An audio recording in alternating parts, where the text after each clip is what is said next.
বিশ্ববরেণ্য কবি রবীন্দ্রনাথ ঠাকুরের লেখা কবিতা নির্ঝরের স্বপ্নভঙ্গ।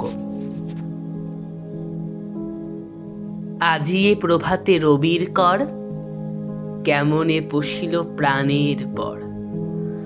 কেমনে পশিল গুহার আধারে, প্রভাত পাখির গান। না জানি কেন রে এতদিন পরে জাগিয়া উঠিল প্রাণ। জাগিয়া উঠিছে প্রাণ, ওরে উথলি উঠিছে বাড়ি। ওরে প্রাণের বাসনা, প্রাণের আবেগ রুধিয়া রাখিতে নারী।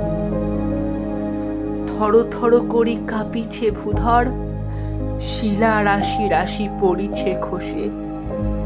ফুলিয়া ফুলিয়া ফেনিল সলিল, গরজি উঠিছে দারুণ রসে। হেথায় হোথায় প্রাগলের প্রায়, ঘুরিয়া ঘুরিয়া মাতিয়া বেড়ায়। বাহিরেতে চাই, দেখিতে না পায়, কোথাও কারার গার।